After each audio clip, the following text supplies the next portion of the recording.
I'm News 6 Chief Meteorologist Candace Campos, bringing you the very latest here from the Digital Weather Center as of September 28th, the 11 a.m. update when it comes to the dueling storms we were both watching there in the tropics. Still, Hurricane Humberto, still a major Category 4 hurricane. It's weakened a little bit as its eye wall is kind of being replaced at this point in time, but then just less than about 800 miles to its west, we are still watching developing tropical depression number 9. As of 11 a.m., the National Hurricane Center still holding it as a tropical depression. Some things we're going to be watching over the next couple of hours. Hurricane hunters continue to get in there and trying to find a well-defined center, closed center, and that's when we officially get that designation of tropical storm. At this point, that center is not closed in. Let me show you here. You can see where that little D icon pops up. That's the estimated center of circulation. Look how elongated it is. Right now, there's a lot of dry air seeping in from the west, and it's really eroding the western side of the system, which is good news for us because that means we'll have some dry air on our side to kind of keep things at bay. But as we continue to work through the rest of your Sunday and into Monday, this system, all that convection there you see on the bottom, kind of southeastern side of that center of what it kind of is, it's going to start trying to wrap itself and close in that center of circulation as tropical systems tend to do. Once it does that, that's when we will start to see that designation go up to tropical storm. If it does get a name, the next name on the list again is Imelda. The latest forecast cone as of 11 a.m. you can see still expected to become a tropical storm, possibly later today, continuing till about Monday. And then Tuesday, models still showing that it's going to run into a little pocket that it could strengthen even further, possibly into a Category 1 hurricane, just in time for it to make that real sharp shift towards the east, that right turn. And hopefully, if this forecast cone verifies, which we certainly hope it does so, it means that we won't see an official landfall from this storm, and that certainly is a welcome news for everyone up and down the East Coast. Speaking of the East Coast, here in Central Florida, although the bulk of the rain and the bulk of the wind is still going to stay well offshore, there will be the chance, due to it being just kind of still a sloppy tropical mess, that some of those tropical storm force gusts, some of those tropical downpours will make its way into us here in Central Florida.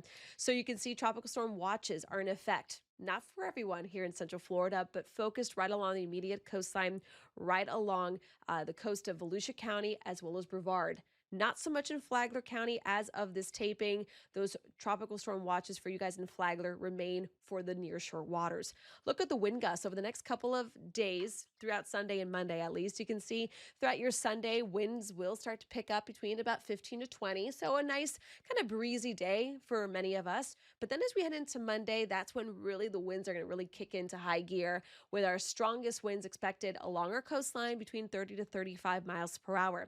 It's that 35-mile-per-hour threshold, which is why we do have those tropical storm watches in effect for the coastline. But even across our inland zones, there will still be that opportunity to pick up a 20, 25-mile-per-hour wind gust or so throughout the afternoon on Monday. After that, once it kind of starts peeling away from Central Florida, that's when our winds will start to die down and that dry air will start to wrap back into Central Florida. So you can see here clouds and rain futurecasts is again as of taping around 11 a.m. These forecasts do change a little bit, but just kind of give you an idea of what kind of rainfall we're talking about. This is not going to be a big rain event, but if you do get caught under some of these kind of little, I wouldn't call them so much squall lines, but some kind of outer feeder bands that could possibly whip into Central Florida, it will get gusty, will get pretty rainy, but won't last all day. We will still see cloudy skies throughout most of the afternoon. It looks like as we push through Sunday afternoon or so, we will see some of those heavier downpours right along I-4. It's kind of a sea breeze, tropical moisture combo that could produce some heavy rain in a short amount of time. So localized flooding is a possibility, not because the rain's going to last all day. It's just these little pockets of rain are going to be dumping a lot in a short amount of time. We could continue to see some heavier downpours till about 8, 9 o'clock this evening. Some coastal showers Monday morning. And then you can notice throughout the afternoon, again, it's very hit or miss showers, mostly cloudy skies. But notice the bulk of the rain is still shifted out towards our east, and then things start to really improve as we head more into about Tuesday afternoon and into the evening, still tracking again fast moving little rogue showers. But because these tropical downpours are packing tropical amounts of rain, we could rack up some significant rainfall between about 1 to 3 inches when this is all set and done. Here's a quick check for those keeping tabs on Hurricane Humberto, still looking like it also could be a storm that is going to just veer away from any land masses, including the island of Bermuda. Again, getting pretty close, just like Aaron did.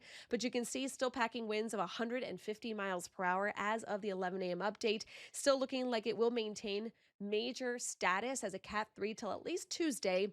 And around the same time, eventually Imelda will make that right turn. So will Humberto. Hopefully, we'll have two dueling systems that are still so close to home and certainly keeping everybody on edge up and down the southeast coast. It looks like you can see here, this is our American model. You got the two kind of just spinning out there and then just avoiding land areas. So certainly that would be fantastic news if that is the case. Of course, we're going to be bringing the very latest as we continue to watch both, especially Tropical Depression number 9. We're going to have an intermediate advisory around 2 p.m. We get those a little more often just because we do have watches and warnings in effect here in Central Florida. But the next complete advisory with a brand new cone will be coming in at 5 o'clock this evening. Meteorologist Michelle Morgan will be in and we'll be bringing the very latest right here on News 6, clickorlando.com, and News 6 Plus. Have a great day, everybody.